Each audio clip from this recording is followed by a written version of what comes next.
dia, gente. A aula de hoje vai ser de ciências. O conteúdo de hoje é sobre coronavírus e esse conteúdo vocês vão precisar para fazer as questões lá da atividade 1, né? Vocês receberam um novo conjunto de questões de ciências e agora zerou de novo, né? As atividades começa a dar 1 novamente.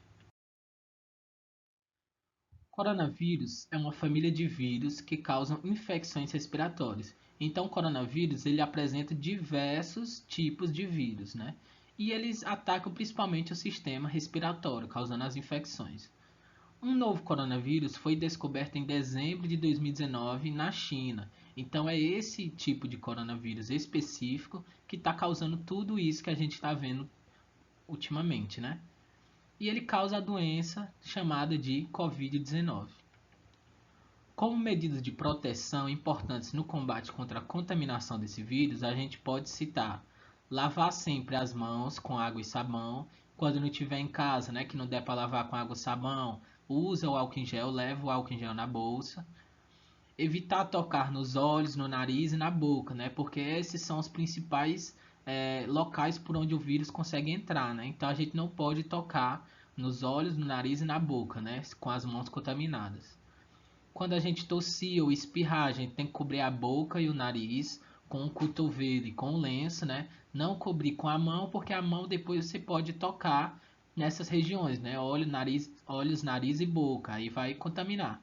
Evitar aglomerações, ou seja, locais com uma grande quantidade de pessoas e se puder ficar em casa, né? Essa é uma das principais medidas, ficar em casa. Por isso que a gente está tendo as aulas dessa forma, né? À distância, para justamente vocês ficarem em casa e não haver risco de contaminação.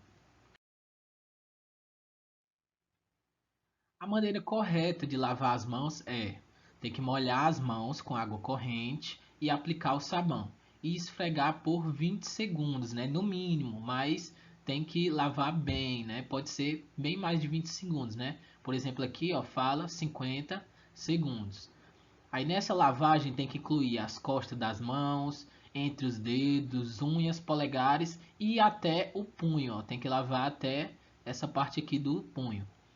Tire o sabão com água corrente e seque as mãos com pano limpo e seco ou com toalha de uso pessoal, né? Não utilizar toalhas que outras pessoas utilizam, né?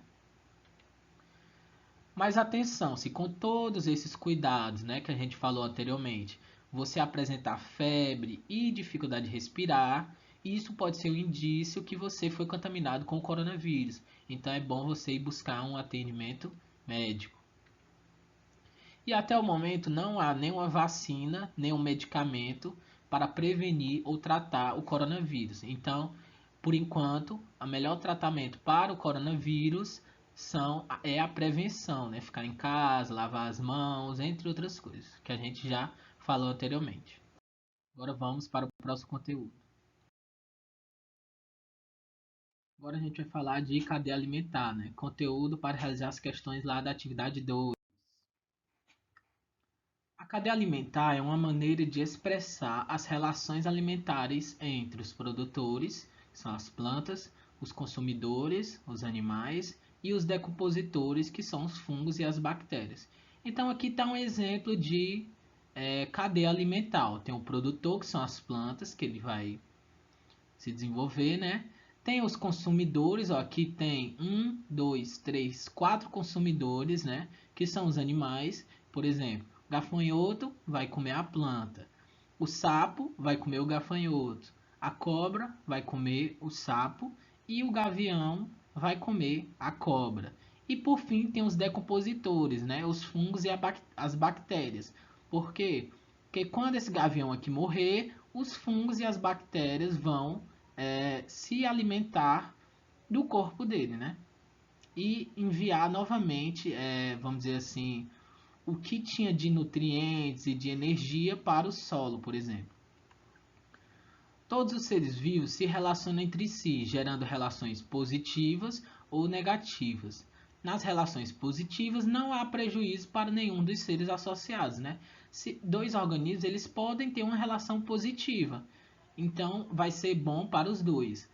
Já na negativa, há prejuízo, pois todos os seres vivos estão dentro de uma cadeia alimentar, né? Não existe ser vivo que não está dentro de uma cadeia alimentar, ou seja, que ele não se alimenta ou que ele não é alimento de outro ser. Dessa forma, a interferência humana pode gerar um desequilíbrio ecológico, né? Quando algum elemento de um ecossistema é reduzido, adicionado ou subtraído, ou seja, a interferência humana ela pode ser bastante prejudicial para essas cadeias alimentares, né, que existem.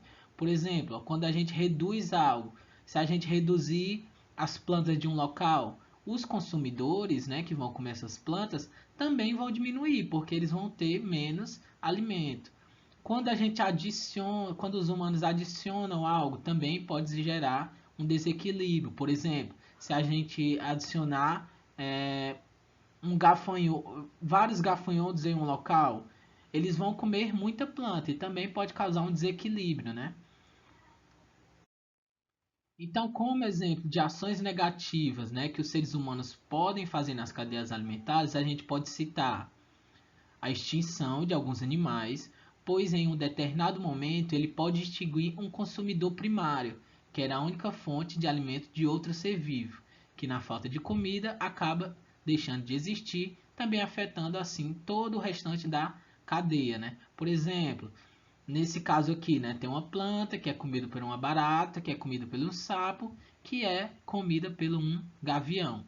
Se extinguir as baratas de um local, o sapo vai ficar sem alimento. Então ele vai acabar morrendo, né, se extinguindo.